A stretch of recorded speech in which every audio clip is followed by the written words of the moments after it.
सभी को नमस्कार। गुरुग्राम कॉलेज की यूट्यूब क्लास में सभी का स्वागत और अभिनंदन। मैं विकास सर ज्योग्राफी पढ़ाऊंगा आपको। पिछले वीडियो में हमने भूगोल के सिलेबस पे चर्चा की थी, लेकिन महाराजा गंगा सिंह विश्वविद्यालय बीकानेर द्वारा जो सेमेस्टर सिस्टम लागू हुआ है, इसका वापस से सिलेबस जारी किया है। तो उस सिलेबस के विषय में थोड़ी हम चर्चा करेंगे। जो सिलेबस है, महाराजा गंगा सिंह विश्वविद्यालय ने एक फर्स्ट सेमेस्टर से 6 सेमेस्टर तक सारा सभी का पाठ्यक्रम है वो जारी कर दिया है। इसमें एक बड़ा परिवर्तन यह किया गया है, जैसे कि पिछले सेमेस्टर में तो जो विषय थे, जैसे ज्योग्राफी है, इसके 2 पेपर होते थे, ज्योग्राफी फर्स्ट और ज्योग्राफी सेकेंड। यानी फर्स्ट सेमेस्टर में 2 बुक हमें पढ़नी पड़ती थी, एक तो फिजिकल ज्योग्राफी और एक संसाधन भूगोल। 2 बुक पढ़ते थे हम फर्स्ट सेमेस्टर में। अब विश्वविद्यालय ने क्या किया है कि एक सेमेस्टर में एक ही बुक पढ़नी है। जैसे 2024-25 का जो सिलेबस है फर्स्ट सेमेस्टर का, इसमें एक ही बुक पढ़नी है भूगोल की, और वो है फिजिकल ज्योग्राफी, भौतिक भूगोल। यूनिवर्सिटी ने भौतिक भूगोल की 5 यूनिट में सिलेबस जारी किया है। ठीक है, तो ये जो 5 यूनिट है, इसमें सिलेबस है अपना, और यूनिवर्सिटी ने कई परिवर्तन भी किए हैं सिलेबस में। कुछ ऐसे टॉपिक भी ऐड किए हैं सिलेबस में जो पहले थे नहीं। उसके अलावा जो अंकों का विभाजन है, ठीक है, वो भी मैं आपको बताऊंगा। क्योंकि पहले तो 2 बुक मतलब पेपर 2 होते थे, ज्योग्राफी फर्स्ट और ज्योग्राफी सेकेंड, लेकिन वर्तमान में केवल एक ही पेपर होगा। ठीक है, तो उसका अंक विभाजन किस प्रकार रहेगा? जैसे फिजिकल ज्योग्राफी है, पहले सेमेस्टर में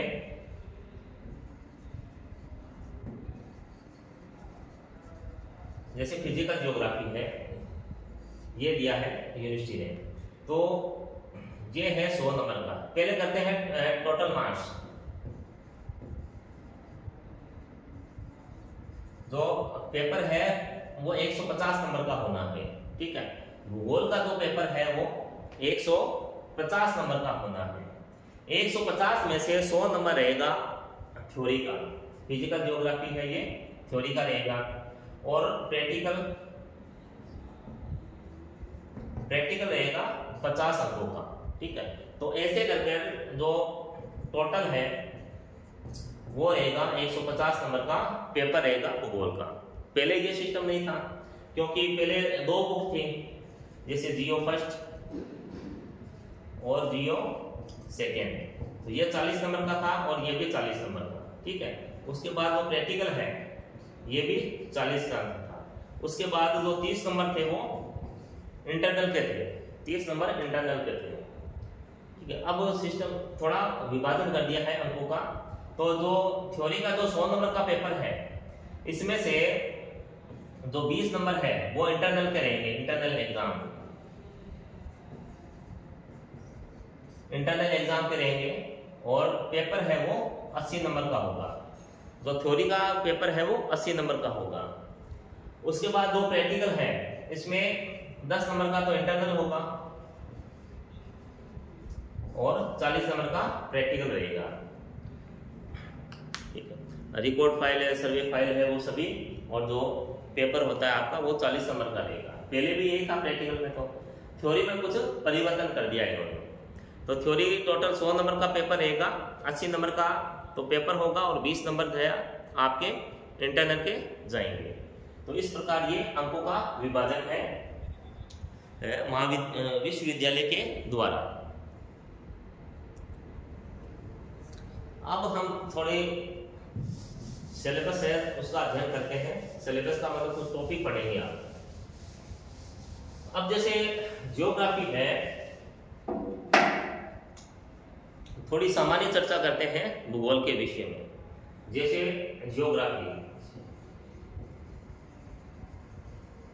ज्योग्राफी यानी भूगोल।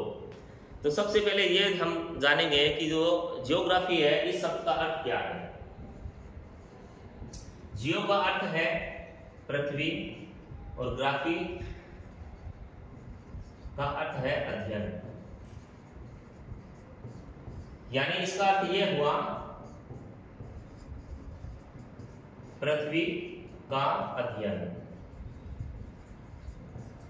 यानी हम भूगोल में पृथ्वी का अध्ययन करते हैं। ठीक है, अब पृथ्वी का अध्ययन से क्या तात्पर्य है? पृथ्वी तो बहुत बड़ी है, तो पृथ्वी का जो अध्ययन है इसमें किसका अध्ययन? इसमें हम अध्ययन करते हैं जो पृथ्वी है इसके सतह का, जो सरफेस है इसके सतह का अध्ययन करते हैं। और पृथ्वी का अध्ययन करना आवश्यक है क्योंकि जो पृथ्वी है ये मानव का निवास है। ठीक है, तो मानव है वो पृथ्वी पर निवास करता है, इसलिए पृथ्वी का अध्ययन करना आवश्यक है मानव के लिए। तो ज्योग्राफी शब्द का अर्थ है पृथ्वी का अध्ययन। उसके बाद हम चर्चा करते हैं कि जो ये शब्द है, जो ज्योग्राफी शब्द है,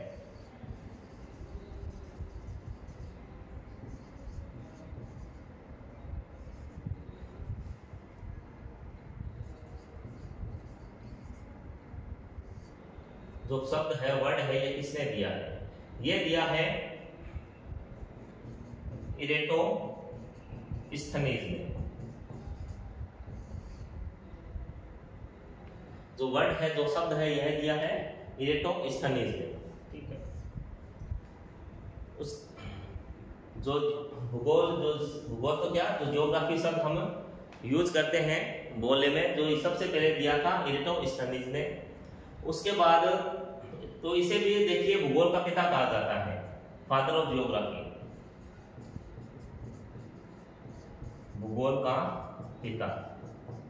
इरेटोस्थनीज है, इसे भूगोल का पिता कहा जाता है। और इसमें एक और बात आती है कि जैसे हिकेटियस है,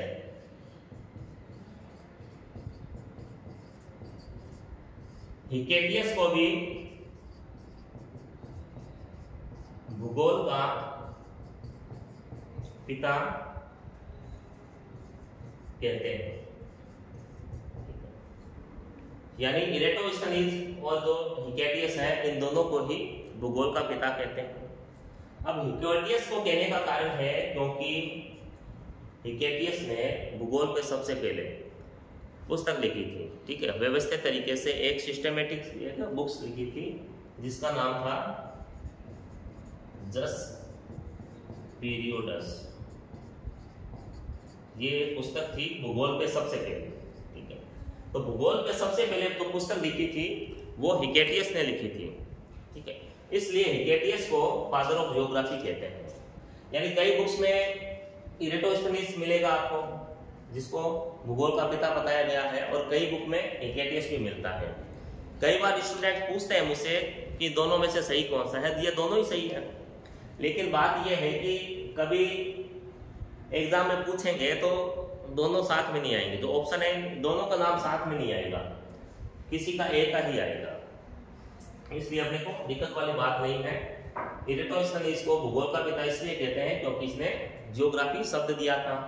हिकेटियस को इसलिए कहते हैं क्योंकि इसने सबसे पहले भूगोल पे पुस्तक लिखी थी जिसका नाम था जस पीरियोडस। उसके बाद हम देखते हैं कि एक और क्वेश्चन आता है कि आधुनिक भूगोल का पिता।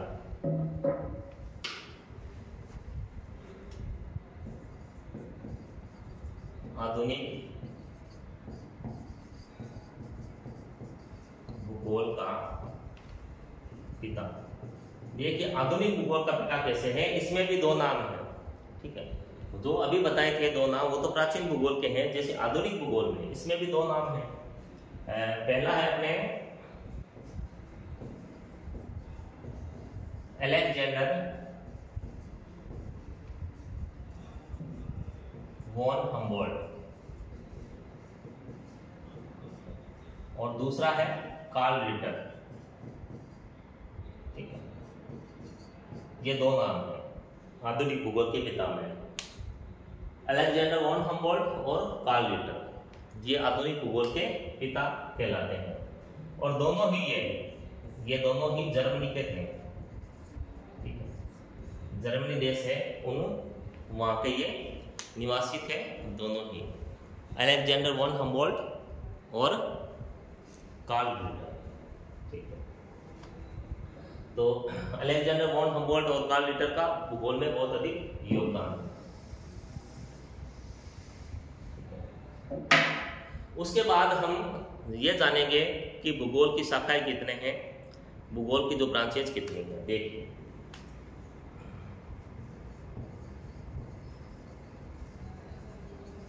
ज्योग्राफी है ना, इसकी देखिए मुख्य रूप से दो ब्रांच है। भूगोल की मुख्य रूप से दो ब्रांच है, पहली है फिजिकल ज्योग्राफी भौतिक भूगोल, और दूसरी है ह्यूमन ज्योग्राफी या मानव भूगोल।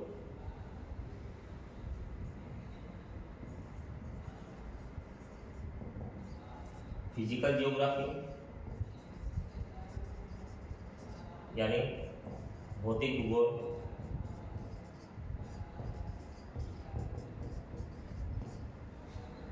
दूसरी है इसमें ह्यूमन ज्योग्राफी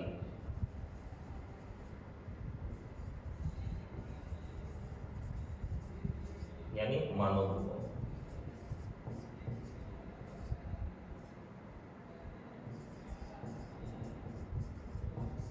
ठीक है, तो ये है भूगोल की मुख्य दो शाखाएं हैं, भौतिक भूगोल और मानव भूगोल।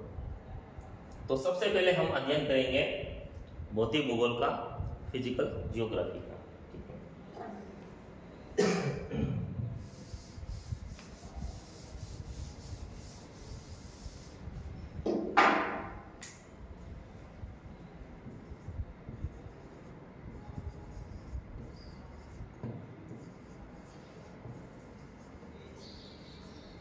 Physical geography. ठीक है, अब जो भौतिक भूगोल का पिता पोसिडोनियस को कहलाता है। ठीक है,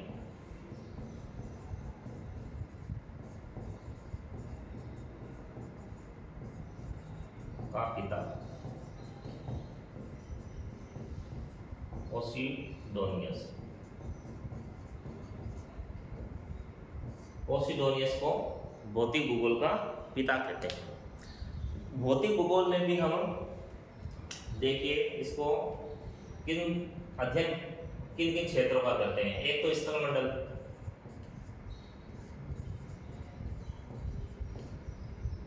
दूसरा वायुमंडल, और तीसरा जलमंडल, और चौथा है जीव मंडल। इन चारों का अध्ययन भौतिक भूगोल में हम करते हैं। तो सबसे पहले है स्थलमंडल, फिर वायुमंडल, फिर जलमंडल और जीव मंडल। इन सभी का अध्ययन भौतिक भूगोल में किया जाता है। ठीक है, तो जब हम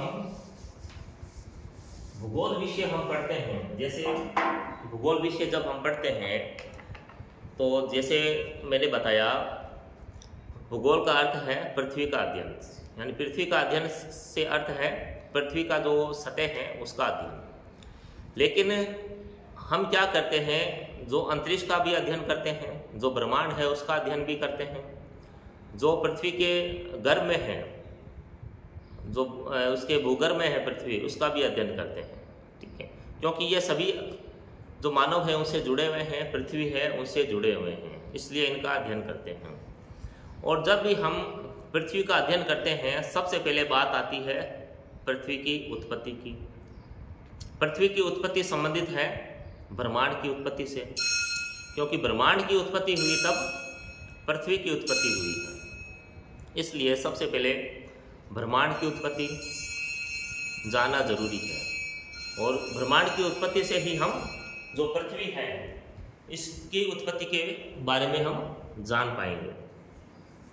तो हम बात करेंगे सबसे पहले ब्रह्मांड की।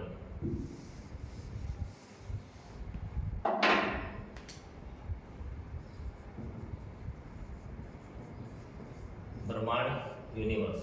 ठीक है, वैसे तो खगोल विज्ञान में आता है ये, लेकिन भूगोल में ये हम पढ़ते हैं, क्योंकि पृथ्वी का जो निर्माण है वो ब्रह्मांड के अंतर्गत ही आता है। पृथ्वी, वैसे तो जो पृथ्वी की उत्पत्ति है, इससे के संबंध में कोई सटीक भविष्यवाणी या कोई ऐसा सिद्धांत नहीं है। किसी भी विद्वान का या किसी वैज्ञानिक का ऐसा कोई सिद्धांत नहीं है सटीक रूप से जो बता सके कि पृथ्वी की जो उत्पत्ति है वो इस तरह से हुई है। जितने भी वैज्ञानिक है, जो विद्वान हैं, उन सभी ने अपनी परिकल्पनाएं, हाइपोथेसिस दी है। केवल उन्हीं का अध्ययन हम करते हैं कि पृथ्वी इस तरह से बनी होगी या कैसे बनी होगी, ये सभी परिकल्पनाएं हैं। अभी इसके संबंध में कोई भी अभी सटीक कोई सिद्धांत है नहीं। तो ब्रह्मांड की उत्पत्ति है, इसका भी केवल अनुमान लगाया जाता है कि सबसे पहले कि एक बिंदु था, बिंदु क्या, एक कण था।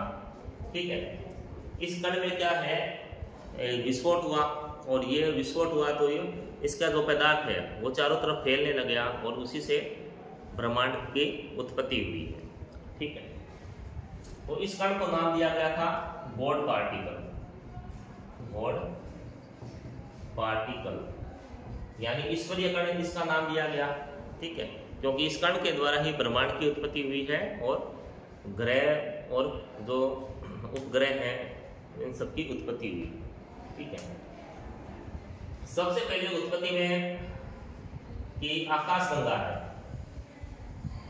ठीक है, सबसे पहले आकाशगंगा की उत्पत्ति हुई। जब ब्रह्मांड बना था तो सबसे पहले जो सर्पिला काल है ये आकाशगंगा है। आकाशगंगा की उत्पत्ति हुई। ठीक है, उसके बाद उत्पत्ति हुई तारों की। ठीक है, ये तारा बना देते हैं, स्टार बनाते हैं, है ना। डायग्राम से क्या जल्दी समझ में आ जाता है, तो डायग्राम ठीक रहता है। ठीक है, अब ये क्या है, तारा। सबसे पहले आकाशगंगा की उत्पत्ति हुई, फिर तारों की उत्पत्ति हुई, उसके बाद उत्पत्ति हुई ग्रहों की। तो ये है ग्रह, और ग्रह से उत्पत्ति हुई उपग्रह की।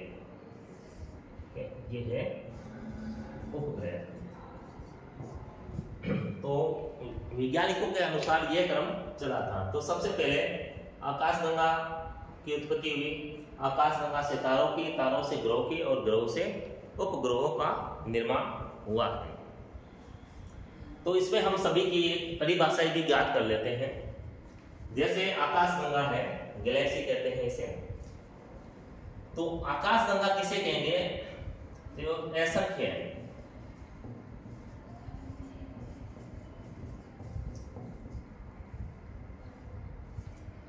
तारों के समूह को आकाशगंगा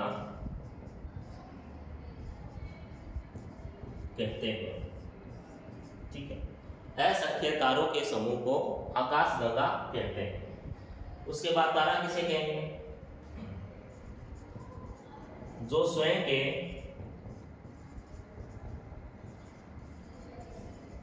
प्रकाश से चमकता है या प्रकाशित होता है,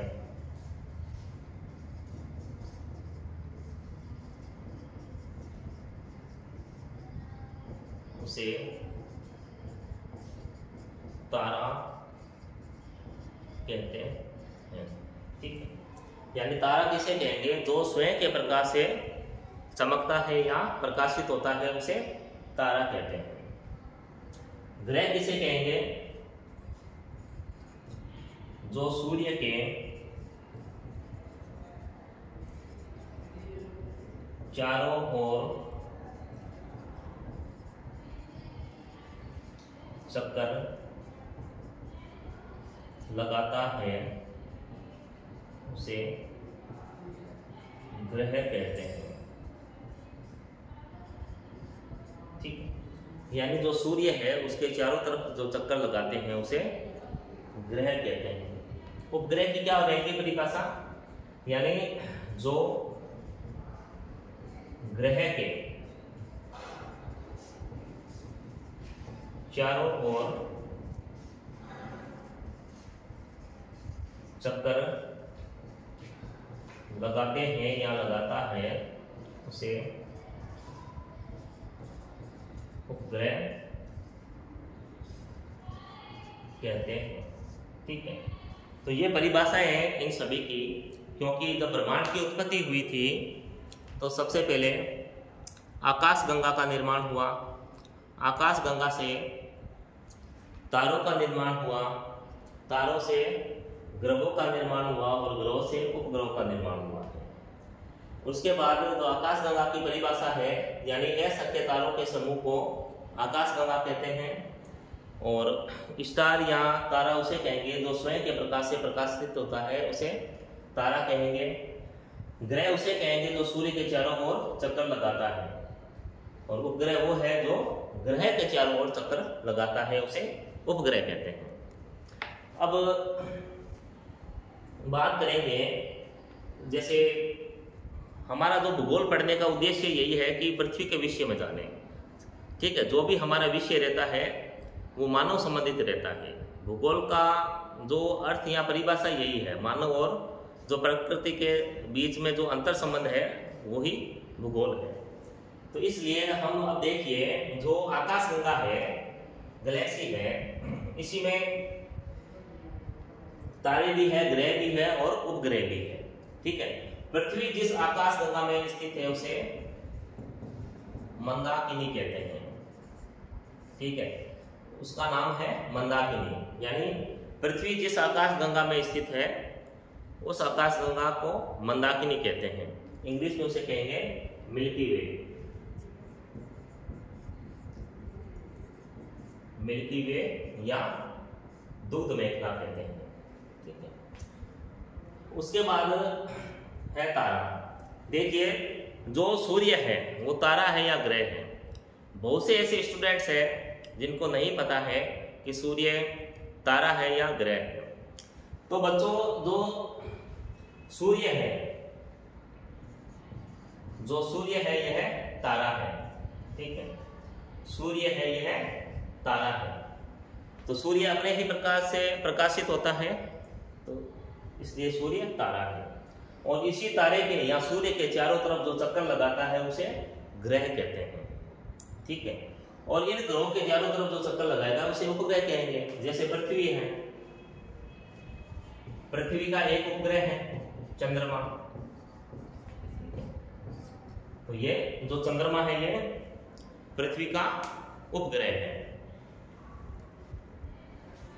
तो ये आकाशगंगा, तारे, ग्रह, उपग्रह। ठीक है, इनके विषय में आज हमने जानकारी प्राप्त की है। तो नेक्स्ट क्लास में हम पढ़ेंगे जैसे ग्रहों की संख्या कितनी है, ठीक है, किस ग्रह के क्या उपग्रह हैं, और जो जितने भी ग्रह हैं, अलग अलग ग्रह हैं, 8 ग्रह हैं हमारे सौरमंडल में, पहले 9 हुआ करते थे। ठीक है, तो हम इनकी जो विषय में चर्चा है वो हम अगली क्लास में करेंगे। तो आप सभी सेमेस्टर का जो सेमेस्टर प्रणाली लागू हुई है, इसका जो सिलेबस है वो अच्छे से देखें और अध्ययन शुरू करें, क्योंकि हर 6 महीने बाद आपके एग्ज़ाम होने हैं। तो आज इतना ही पढ़ेंगे, और चैनल को सब्सक्राइब करें, वीडियो को लाइक करें और शेयर भी करें। धन्यवाद।